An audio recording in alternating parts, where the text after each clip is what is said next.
Wasn't there a thing in particular about that scene, about the clown on that side of the car, where initially it was the lighting was perfect, but it was going down a bumpy road? Oh yeah, well that's the second time we shot it. Yeah. So again, we shot it for bad. We shot it a second time because of the bad lighting. The second time we found this road. I don't know why they chose this one. It was so bumpy, so many pits and holes in it that the car was just bumping up and down. So the cameras were moving like this, and the whole thing was just a waste of time. But the lighting was great. Yeah, the lighting was better, but the camera. So I was really disappointed. Much as I hated to, I kind of scrapped the sequence. I was disappointed. It wasn't what I had wanted. But my brother Charlie, he was adamant about it. He had boarded it, and it was something we all shared as our opening. And he worked with the editor, and he pulled it out of the toilet, and they pulled it together. Yeah. So really quick, I have another question. What was the decision to have your brother be Clownzilla?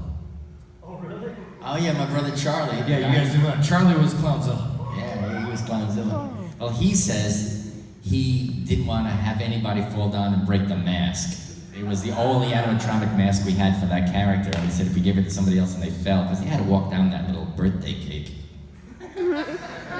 And I wanted him to do it because I know he'd give us the best performance. He kind of embodied the kind of monsters and the movement that Ray Harryhausen had. He did a great job.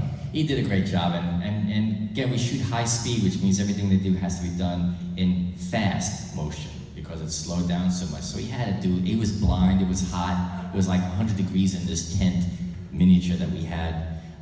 He was great, he did a great job. He did a lot of takes. So yeah, he was the best performer for the job. All right, next question. Right here in the front, Blondie. I've always wondered, what's it like working with animal actors like Pooh Bear that you did? Oh, yeah. Well, that's my first picture, so it was a lot of firsts for me. And that dog, it wasn't very cooperative. In fact,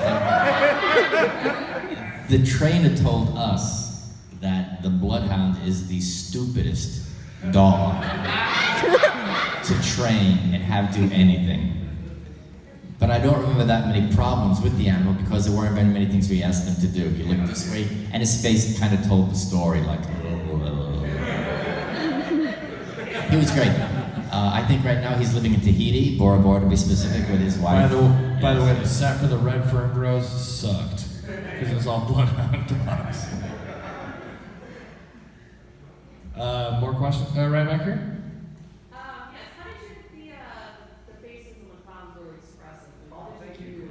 Okay, yeah, how did we get the facial articulation in the clowns? Yeah, there was the one that came out of the pizza box. Yeah. It got the grin on it. Yeah. Well, I was wondering about that too. In those days, I mean, we tried to use servos, but servo motors in those days were kind of big and expensive, so we used bicycle cable and bicycle brakes. So we would have a fiberglass skull, and based on sculptures we had made with molds, we cast a flexible foam skin, put that skin on top of the skull, and we had these bicycle cables that kind of pulled certain pull points on the face. The blinks were mechanical. So all of the close-ups were really hand puppets. We had somebody's hand in there doing the mouth, and then a bunch of people on giant levers making the snarls and the eye blinks and the frowns. The only servos we used were for the walk-around suits. We had eye blinks that were done with remote radios to make them blink. I was constantly wondering, like, is that really the dude? Like, did they just like go around and like, he's really blinking? No. Off camera, like radio-controlled airplanes. I've got a question actually, conceptually, like for the story. What the fuck was up with the clown snakes in the laundromat? Like, what were they? Were they gonna become clowns? Oh, those are Jack-in-the-Box babies. Yeah. What's up with the popcorns are killer spores. They're like spores that grow clowns, and that's like an embryo, a clown embryo. So is that the killer clowns? They all came from that? Yeah. It's sort of like an alien. It's funny. We were inspired by the same thing Ridley Scott and those guys were for the original Alien, Right. It the Terror from Beyond Space. All those monster movies. So those things are like the embryos. So they come out like these little spawns and they grow into clowns. I mean, clowns are essentially this alien slug, like pulpy grubs-like slug creatures with designs on their faces that just happen to look like clown makeup. So that's what they are. They're spores. Now, could you imagine if you eat the popcorn? What would happen? That's in the sequel. I'd rather have a fucking tapeworm.